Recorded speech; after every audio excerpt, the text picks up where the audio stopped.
السلام علیکم، میرا نام یاسمین ہے اور میں ایک اسٹوڈنٹ ہوں۔ میرا سوال ڈاکٹر ذاکر نائک سے ہے کہ میرے والد خوارج ہیں، وہ جمہوری نظام کو کافر کہتے ہیں اور حکومت اور اس میں رہنے والے لوگوں کو بھی کافر کہتے ہیں۔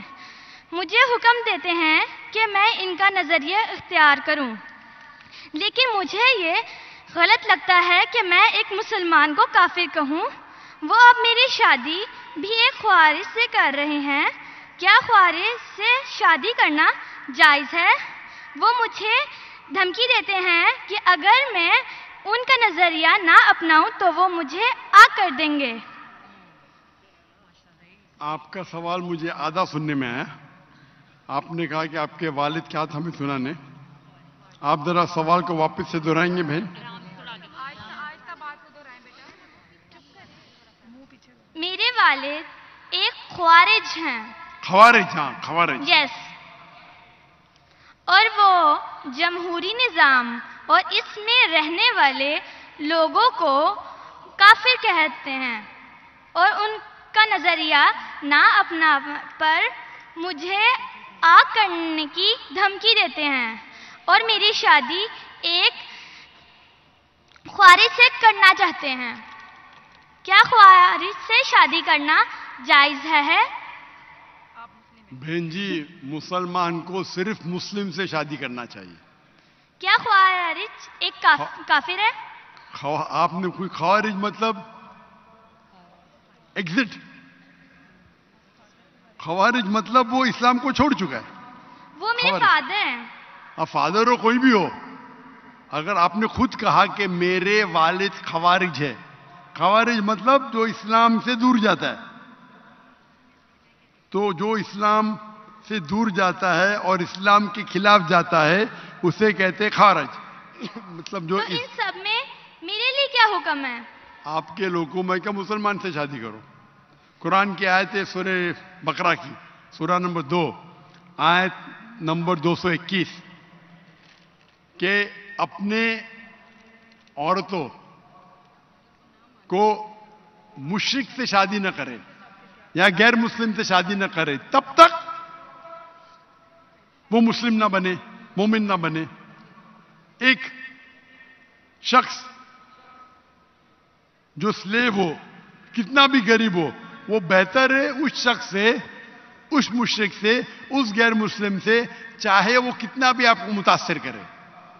اور پھر آیت کنٹینیو ہوتی ہے کہ آپ کوئی مشرکہ سے شادی نہ کرے جب تک وہ مومنہ نہ بنے۔ تو اسلام میں صاف کہا گیا ہے کہ آپ ایک مسلم سے شادی کرنا چاہیے۔ تو قرآن میں یہ بھی تو لکھا ہے کہ جو ایک انسان کا ولی ہوتا ہے، اور اگر وہ یہ بات نہ مانے کہ میں ایک مسلمان سے شادی کروں تو اس معاملے میں کیا کروں؟ بہن جی، یہ قرآن میں نہیں لکھا ہے، حدیث میں لکھا ہے۔ حدیث میں لکھا ہے کہ شادی کرنے کے لیے خاتون کو، عورت کو ولی کی ضرورت ہے، اور ولی والد ہے۔ لیکن اس میں اختلاف ہے، حنفی مذہب میں یہ ضروری نہیں، فرض نہیں ہے۔ اگر ولی والد اجازت نہیں دیتے تو دینا اچھی بات ہے، لیکن فرض نہیں ہے۔ باقی 3 ائمہ میں ولی والد ہونا ضروری ہے، لیکن آپ کے کیس میں اگر والد خوارج ہے تو یہ آتا ہی نہیں معاملہ۔ یہ ان کے لیے بہن جی، آپ بیچ میں دخل اندازی دیتے رہیں گے تو کیسا میں جواب دوں؟ آپ کا سوال ختم ہو چکا ہے، ابھی جواب کو سنیے۔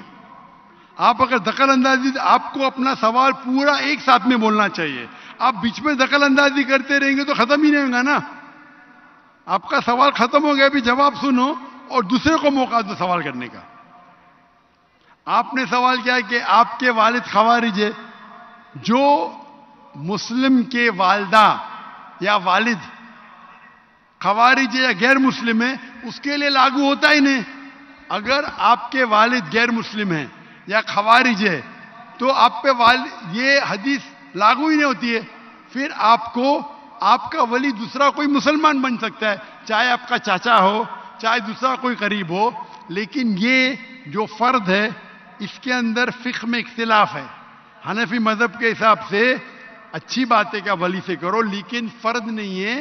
اگر والد اس شادی کے ساتھ رضا نہیں ہے پھر بھی شادی ہو جاتی ہے.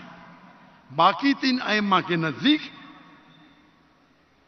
والد کی رضامندی جو ولی ہے وہ فرض ہے. لیکن آپ کے کیس میں یہ لاگو ہی نہیں ہوتا ہے. آپ نے جب کہہ دیا کہ آپ کے والد خوارج ہے تو اس میں لاگو ہی نہیں ہوتا. یہ آپ کو قرآن اور حدیث فالو کرنا چاہیے. آپ کے جو قریب ہے، جو آپ کا محرم ہے، وہ اس کو آپ ولی بنائیں، چاہے آپ کا چاچا ہے، چاہے آپ کا بھائی ہے جو اب بھی مسلمان ہے، اس کو ولی بنا کے آپ شادی کر سکتے ہیں. اگر آپ حنفی ہیں تو وہ بھی ضرورت نہیں، ولی کی ضرورت نہیں. تو آپ ایک اچھے مسلمان سے شادی کیجئے. اللہ کے رسول فرماتے کہ شادی کرنے کے لیے 4 چیز دیکھتا ہے انسان. ایک ہے حسن، بیوٹی. ایک ہے دولت، کتنا مال ہے. تیسرا نوبلٹی، کون سے خاندان سے ہے. اور چوتھا ورچیو، ایمانداری، کتنا ایمان ہے، کتنا تقوی ہے. اور سب سے بہتر ہے تقوی. تو میری التجا آپ سے ہے کہ ایسے مرد سے شادی کرو جو تقوی والا ہے، وہ سب سے بہتر ہے. اور آپ سوچ سمجھ کے ڈیسیشن لو، اور اچھے مسلمان جو دین کے اوپر عمل کرتا ہے، قرآن حدیث کو فالو کرتا ہے، اس سے شادی کیجیے.